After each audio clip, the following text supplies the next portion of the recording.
Would you believe us when we say that just by experimenting, a man laid the foundations for a billion-dollar company? Well, if you don't, then you probably haven't heard about the Gore family and Robert Gore. The man started from his basement and created an empire.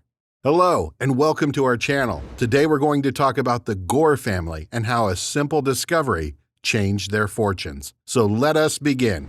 Gore was the eldest of 5 children and was born in Salt Lake City, Utah. His father, Wilbert "Bill" Gore, was a skilled chemical engineer who worked for DuPont at its Remington Arms facility in Ilion, New York during World War II. Through the course of his work, Bill visited several DuPont locations on the East Coast, including the company's experimental station in Delaware. Bill bought a parcel of land in Newark, Delaware, and started building a house for his family at the time. His oldest son and other relatives all helped out immensely throughout the building. They lived in a tent on the land and devoted their weekends to construction. When Bill and his family finally made the trip to Delaware, they stayed with friends for a while until their basement garage was completed. The family moved into more and more of the house as it was built, room by room. Bob Gore had a very normal adolescent life despite his unusual start. He enjoyed numerous pursuits, including sports, student government, and playing trombone. Bill often used their basement as a laboratory to try out new ideas and practical applications for DuPont products. Since DuPont took great pride in being an early developer of groundbreaking technologies like neoprene, fluorocarbon refrigerants, nylon, and PTFE, it fostered an entrepreneurial mindset among its workforce.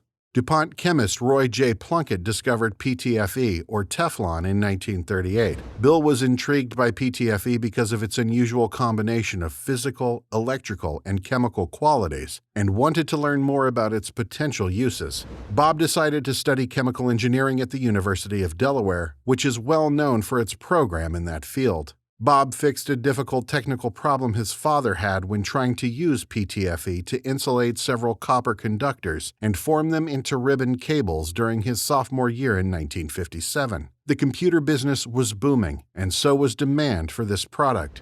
Bob suggested a method that worked, and the resulting item is now known as the multi-tet cable.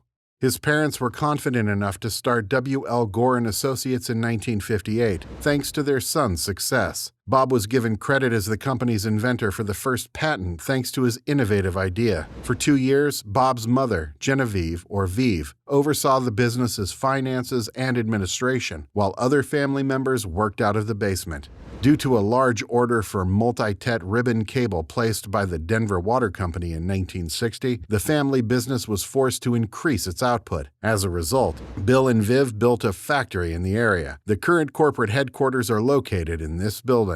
Even into the 1970s, the multi-tet ribbon cable and other products like Tetra, etch, and pipe thread tape were finding new uses and contributing significantly to the financial growth of the fledgling company.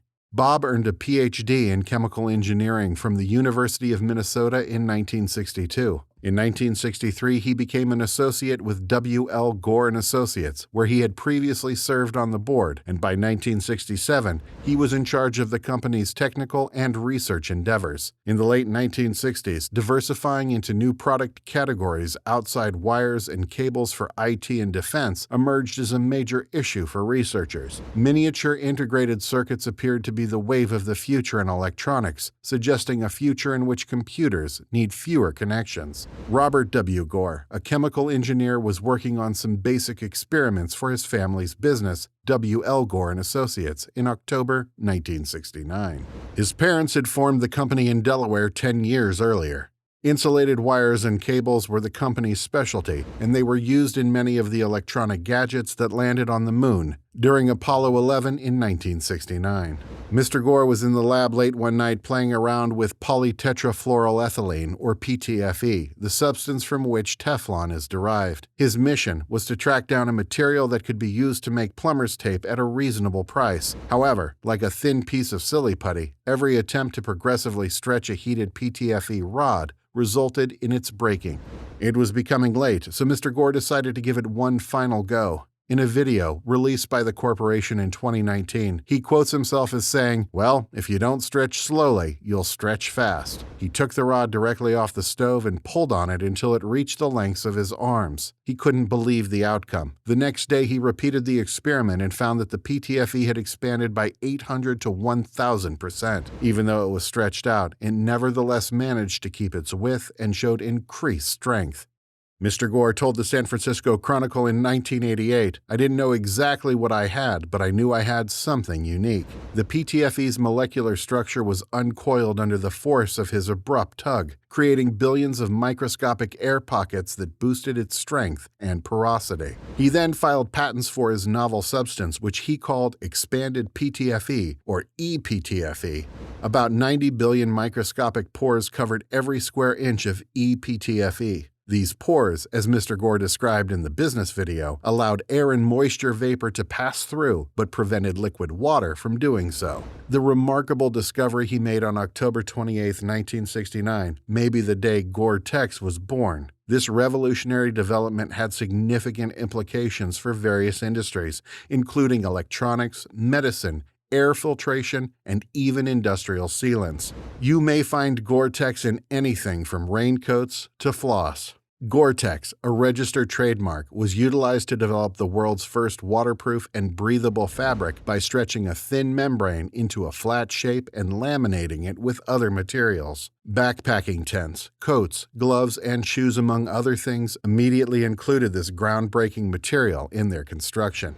On September 17th, former W.L. Gore & Associates executive Mr. Gore, 83, passed away unexpectedly at his home in Earlville, Maryland. A company statement confirmed his death, but did not provide any other details. Despite having a doctorate in chemical engineering, Mr. Gore never used the title doctor while introducing himself. He was made president of the corporation in 1976, the year Gore-Tex fabrics made their debut in tents and later raincoats. The company in Newark, Delaware, didn't make shoes or clothes. Instead, it granted licenses to other businesses to use the Gore-Tex name, it provided that the trademark's label was prominently displayed at all times. The quality of every product was guaranteed by the company's own laboratory. When the company was still privately held, Fast Company magazine dubbed it pound for pound the most innovative company in America. From its origins in a Newark basement, the corporation has grown to become a multi-billion-dollar industry. The unorthodox, flat hierarchy business model of Mr. Gore's parents was passed down to him. Mr. Gore's father found that 200 employees were optimal quantity for a productive work environment. Therefore, most of the company's plants, as the company's buildings are called, have 200 employees or fewer. Well, such success meant that the family was making bank, but they did not let this money go to their head and remained relatively discreet with their lifestyle and spending. But one thing they haven't forgotten is philanthropy. Gore donated extensively to the schools he attended, the University of Minnesota and the University of Delaware, where he was a member of the Board of Regents from 1992 to 2010 and vice chairman from 1999 to 2007. Gore Hall at Stanford University was built in part because of an $18.5 million donation from the Gore family in the 1990s. They gave the University of Minnesota $1 million in 2001 to fund the first-year graduate student fellowship initiative in chemical engineering and materials science. The Robert W. Gore Fellowship at the College of Engineering was established in 2011 with a gift of $1 million, while the Genevieve W. Gore Recital Hall in the Rossell Center for the Arts was founded in 2005 with a gift of $1 million. The Gore Annex, a 40,000 square foot addition to Amundsen Hall on the University of Minnesota Twin Cities campus, was funded with $10 million in 2012, and the Bob and Jane Gore Research Laboratories, a 194,000 square foot interdisciplinary science and engineering facility, was funded with $10 million in 2013. So that's all the time we had today, folks. Hope you enjoyed this video. Do not forget to subscribe to our channel and do hit the bell icon on your way out. See you all next time.